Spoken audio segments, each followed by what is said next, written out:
When I married Sarah, I believed I had found the one person I could trust above all else.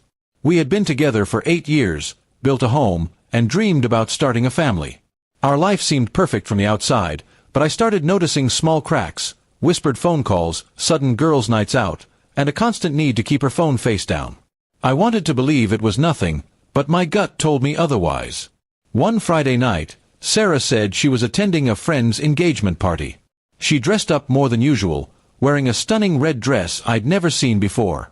When I asked whose engagement it was, she hesitated, then said, "Just someone from college, you wouldn't know him."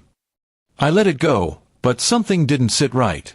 A few hours later, a mutual friend accidentally let it slip in a text that Sarah had been spotted at her ex-boyfriend's wedding. When she got home past midnight, smelling of wine and perfume, I confronted her. She didn't deny it. In fact, she laughed. "Oh, is hubby mad I went to my ex's wedding?" she giggled, as if it was some kind of joke. Her smirk cut deeper than any words could. I realized then that this wasn't just about going to a wedding, it was about disrespect and betrayal. The next day, she acted as if nothing happened. She scrolled on her phone, humming to herself, while I sat in silence, planning my next move. If she thought I'd just swallow my pride and let it slide, she was about to learn how wrong she was. Over the next 2 weeks, I quietly gathered all the evidence I could. Screenshots of her texts with her ex, photos from the wedding, and even a short video from a friend showing her dancing intimately with him.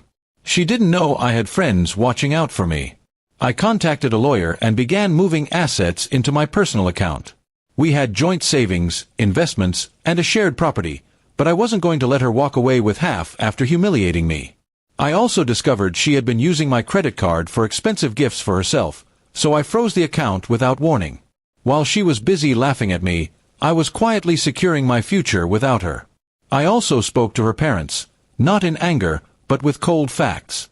They were stunned, especially when I showed them the video.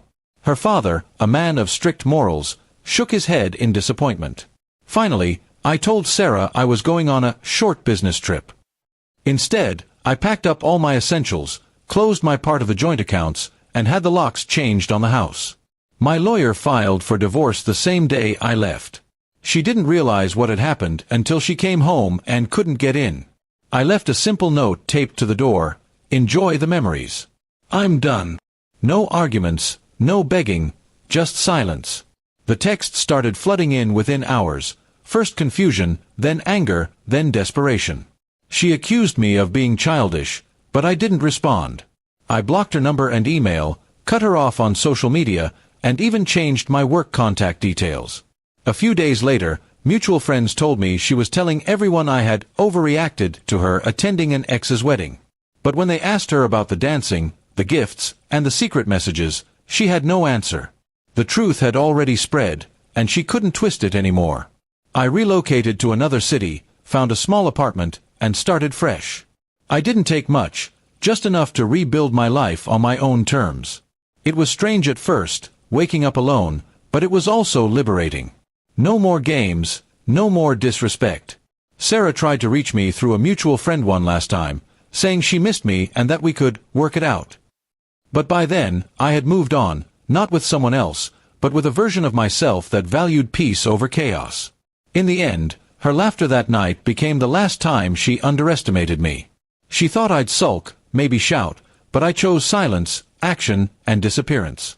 My revenge wasn't loud, it was final. She had her fun at her ex's wedding. I had mine when I walked away without looking back. And somewhere deep down, I know that silence will haunt her far more than any words ever could.